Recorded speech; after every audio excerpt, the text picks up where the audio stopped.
Hey y'all. What? Hey y'all. It is July the 18th, 2020, and I have some news here to share with y'all.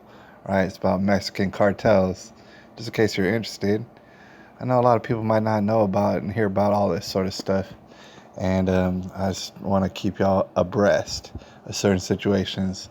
Mexican cartel shows its might as president visits the heartland now.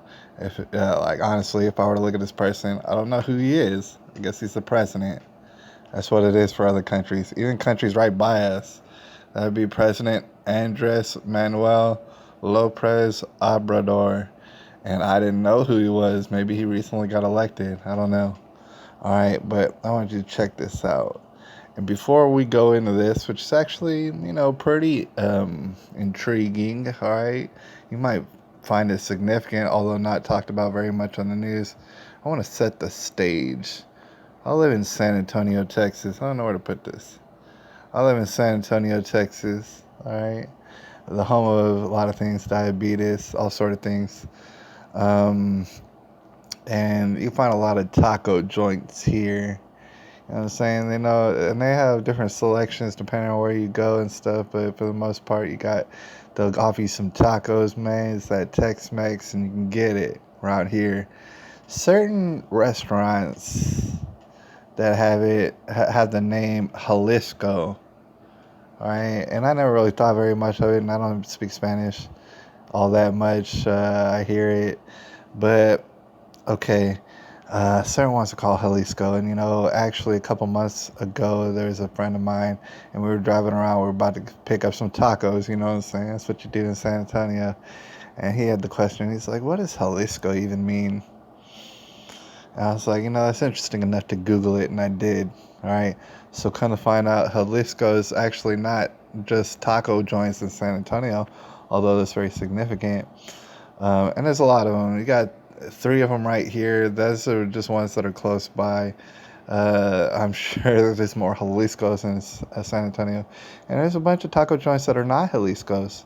The reason for that is there's a certain state in Mexico, and I don't know if it'll show me right here, but there's a certain state in Mexico that's regarded as Jalisco. And you see that that's what I found out.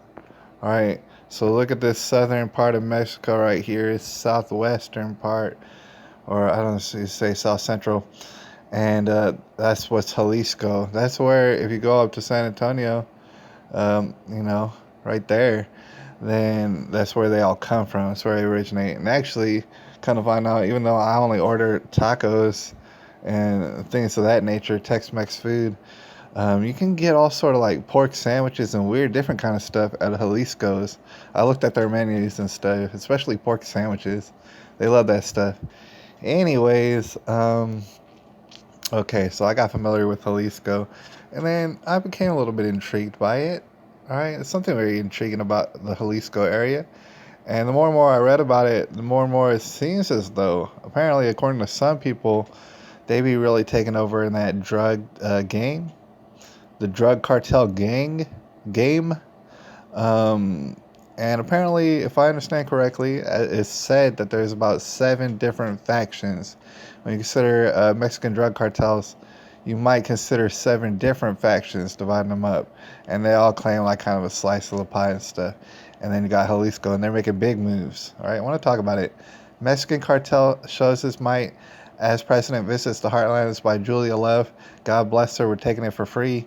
And it's over here on Reuters, all right? And so, take it with a grain of salt, obviously, but Mexico City, a video depicting a sprawling military-style convoy on and this is breaking, one of the Mexico's most powerful drug cartels circulated on social networks on Friday, just as President Andres Manuel Lopez Obrador visited the group's heartland.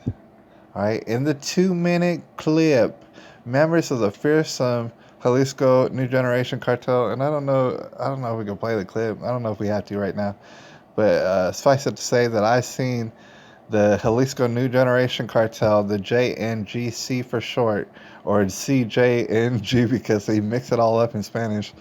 The fearsome Jalisco New Generation Cartel, I've seen it before, and trust me, they do usually stand out in fatigues, alongside seemingly endless procession of armored vehicles and stuff like that. They do look like military, paramilitary type folks. They got a lot of people. Only Mencho's people, and that's a name to remember. Mencho, El Mencho. And, hopefully I'm not stepping on anybody's toes. Everybody knows these people's names. But El Mencho, he runs Jalisco, and you should know it. Members of the cartel shout, pumping their fists and flashing their long guns, right? Even though I thought it was illegal in Mexico, I guess it depends where you go and who you are. The cry was salute to their leader, Nemesio El Mencho Eseguera, and I mean no disrespect to any of these drug cartel leaders and stuff. Obviously, everybody knows what your names are. One of the country's most wanted drug lords. The video's release coincided with Lopez Obrador's visit to the state of Guanajuato, Jalisco, and Colima, some of the cartel strongholds. They're sending a clear message that they basically rule Mexico, and that's significant. I find that very significant, but they basically rule Mexico according to them, not Lopez Obrador, said Mike Vigil, a former chief of international operations for the U.S. Drug Enforcement Agency. A spokesman for the Lopez Obrador's office did not immediately respond to a request for comment, and it's unclear when the video has been filmed, but it has appeared to be authentic, said Vigil. Alright, the CJNG is regarded as Mexico's strongest gang, along with the Sinaloa cartel. And you probably heard of the Sinaloa cartel.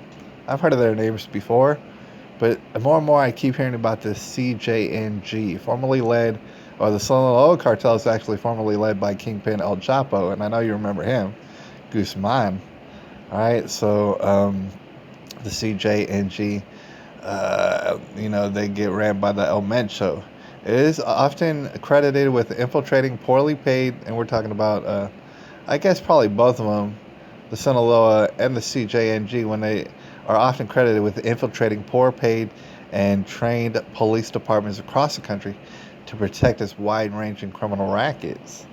In late June, the cartel was quickly fingered as the probable culprit, and see, this is probably the climax of the story, I guess.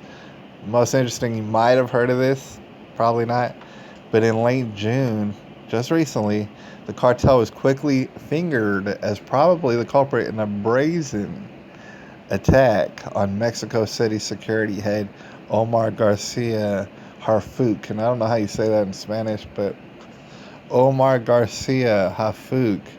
This guy's in Mexico City, which is a huge city. He's Mexico City security head, the head of it. And they done shot him up, I think. That took place in broad daylight in a posh neighborhood in the capital. So in the middle of the day where everybody could see it, they did this. Unlike his predecessors, Lopez Obrador has taken a less confrontational approach on security, preferring to attack what he describes as the root causes like poverty and youth joblessness via social spending. All right, and that's actually a highlight too as well, because I don't know anything about this Lopez Obrador. Okay, I just don't know anything about him. But I think it might appear to be not so heavy-handed. And, for example, it says the strategy branded by Lopez Obrador was one of hugs, not bullets, has emboldened criminal groups. Many security analysts say the president's the president's approach has only led these cartels to operate with more impunity. All right, Vigil said. And some people might find that interesting. I personally do as well, on a personal note, just because like I said, we're stationed here out of San Antonio, Texas. It's not a very long way to the border. In fact, I could easily make it to the border before I make it to any other state in the United States. And they seem to have a lot of gun violence, right? And so it's just another thing. It's like, if you never knew, obviously you should know. You need to shut that border up tight, man. I don't trust any of these guys over here. I gotta say, none of our smart brown people trust any of those guys over here. to come up in here, and we want to get away from them. For the most part, not to demonize the rest of Mexico and stuff. It's just to say that you got a lot of drug runners over there, and they're getting wild. They do wild stuff and they have gunfights and stuff with the police that last for hours and hours. We don't like that. It's not racist, but obviously we can kill them the hell out. That is to say, if everything goes to hell in a handbasket, on our scale, on a national scale, and that border just floods wide open, oh man, you got all sort of crazy wild animals. All right, and I'll get deleted from YouTube for saying that, but I just wanted to bring that up. That's Jalisco, all right? And they run stuff over there a lot of times, and they'll attack your security heads, and they don't give a damn. I just want to keep them over on that side. It has nothing to do with their brown skin necessarily, but it's wild, all right? Anyways, that was my thing for right now, and I'll keep you updated. Currently it's July the 18th, 2020. I'll holla at y'all a little bit later. Stay tuned, subscribe, like it, love it. I'll holla at you a little bit later.